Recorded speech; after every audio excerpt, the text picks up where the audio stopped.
Pernah kepikiran nggak kalau semua peristiwa yang terjadi di sekitar kita, khususnya di Indonesia, itu sebenarnya bukan kebetulan? Nah, kali ini kita akan coba dalami sebuah pandangan yang cukup unik yang bilang kalau semua ini adalah bagian dari seleksi ilahi, sebuah rencana besar yang katanya sedang berjalan. Yuk kita coba pahami bareng-bareng. Oke, kita langsung aja ke intinya. Sumber ini ngasih klaim yang gede banget. Indonesia itu dipilih sebagai laboratorium kebenaran. Jadi bukan sekedar negara biasa, tapi panggung utama dari sebuah eksperimen ilahi. Nah, konsep inilah yang akan jadi fondasi dari seluruh pembahasan kita kali ini. Biar gampang ikutinya, kita akan pecah pembahasannya jadi 5 bagian ya. Kita mulai dari konsep laboratorium kebenaran itu sendiri. Terus lanjut ke proses seleksi spiritualnya, lalu masuk ke pertarungan yang terjadi di dalam diri kita, gimana ada bantuan dari langit, dan terakhir tentang pilihan final yang katanya kita semua hadapi. Oke, kita masuk ke bagian pertama. Gagasan kalau ada sebuah rencana besar di mana Indonesia jadi pusatnya. Jadi, apa sih artinya ini? Menurut pandangan ini, semua yang lagi terjadi sekarang itu bukan acak. Katanya, ini semua adalah bagian dari skenario yang sudah diputuskan dari atas sana. Sebuah proses buat menetapkan standar baru bagi keimanan manusia. Yang menarik, dasar dari pengadilan ini sumbernya menyebut soal Lauh Mahfuz. Bayangin aja ini kayak semacam database kosmik raksasa. Semua data tentang kita, dari lahir sampai akhir nanti, semuanya tercatat di sana. Dan inilah yang katanya jadi dasar dari proses seleksi ini. Nah, dari sini kita lanjut ke fase berikutnya, yaitu proses seleksi yang katanya sedang terjadi bahkan saat ini juga. Gampangnya gini deh, ini tuh kayak proses penyortiran besar-besaran. Tujuannya adalah untuk mengidentifikasi dan misahin orang-orang berdasarkan satu kriteria yang fundamental banget. Mau atau enggak mereka dibimbing menuju kebenaran. Di sini kita bisa lihat, hasilnya itu beda banget.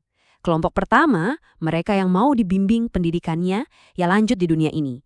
Kelompok kedua, yang menolak, pendidikan mereka katanya baru akan dimulai nanti di akhirat. Dua-duanya sama-sama dibimbing, tapi oleh pemandu yang beda dan di jalur yang juga sangat berbeda. Terus kenapa ini penting? Kenapa harus di Indonesia? Karena katanya proses yang terjadi di sini tuh bukan cuma buat Indonesia aja. Tujuannya jauh lebih besar dari itu, yaitu menjadikan bangsa ini sebagai contoh, sebagai standar kebenaran yang nantinya bakal jadi mercusuar buat negara-negara lain di seluruh dunia. Oke, sekarang coba kita geser fokusnya. Dari yang tadinya skalanya kosmik, sekarang kita lihat ke skala yang paling personal. Karena intinya, seleksi ini bukan terjadi di luar sana, tapi di dalam diri kita masing-masing. Ini sudut pandang yang menarik banget kan? Masalah-masalah besar kayak krisis moral dan korupsi, menurut pandangan ini akarnya bukan karena orang miskin atau butuh materi, tapi murni karena kondisi batin atau hati seseorang. Jadi perangnya ada di dalam. Nah, buat ngerti pertarungan ini, kita perlu lihat peta diri manusia menurut sumber ini. Katanya ada 7 lapisan, mulai dari raga yang kelihatan sampai ke fitrah atau inti ilahi kita. Pertarungan yang sebenarnya itu terjadi bukan di luar, tapi di lapisan-lapisan yang nggak kelihatan ini. Jadi, di dalam diri kita ini ada 2 pemain utama yang lagi tarik-tarikan. Pertama, ada fitrah, suara hati ilahi yang ngajak kita ke arah kebenaran dan moralitas. Lawannya ada nafsu, hasrat duniawi yang fokusnya ke ego dan materi. Bahkan disebut bisa kerjasama dengan roh lain buat menyesatkan. Nah, di tengah-tengahnya ada hati, yang jadi jembatan sekaligus medan perangnya. Disinilah semua keputusan diambil. Terus kalau perangnya sehebat ini di dalam diri, gimana cara menangnya? Nah, di bagian inilah masuk konsep adanya bantuan dari luar, sebuah intervensi ilahi.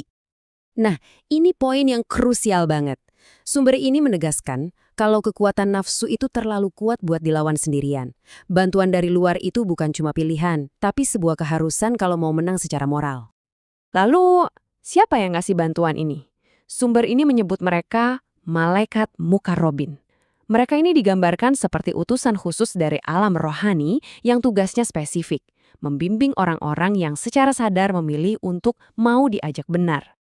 Jadi gunanya bantuan ini apa sih? Intinya, untuk ngasih kita kacamata kejernihan. Di tengah kebingungan dan tipu daya nafsu yang seringkali halus banget, bantuan ini fungsinya kayak lampu sorot. Biar kita bisa bedain dengan jelas mana yang beneran benar dan mana yang salah, dan akhirnya bisa ngambil keputusan yang tepat. Oke, sekarang kita coba tarik semua konsep yang tadi kedengarannya tinggi, ini ke kehidupan kita sehari-hari. Gimana sih drama spiritual ini nyambungnya dengan kejadian nyata dan pilihan yang kita hadapi setiap hari? Jadi, apa artinya ini semua buat kita sekarang? Menurut sumber ini, proses seleksi ini lagi berjalan dan berlaku buat semua, nggak peduli pemimpin atau rakyat biasa. Bahkan tindakan nyata, kayak program pemerintah soal makanan bergizi, itu dilihat sebagai bagian dari ini. Idenya, pemenuhan kebutuhan fisik atau raga itu nggak ada artinya kalau nggak diimbangi dengan penguatan moral di dalam hati. Ujung-ujungnya, semua balik lagi ke pilihan dasar yang sama, mau ikut fitrah atau nyerah sama nafsu. Nah, setelah kita bedah semua kerangka ini, pertanyaan terakhir yang diajukan oleh sumber ini sebenarnya bukan buat siapa-siapa, tapi buat kita masing-masing. Di tengah seleksi yang digambarkan ini, antara tarikan keinginan duniawi dan panggilan ilahi, kita semua dihadapkan pada sebuah pilihan. Pertanyaannya simpel, jalan mana yang akan Anda ambil?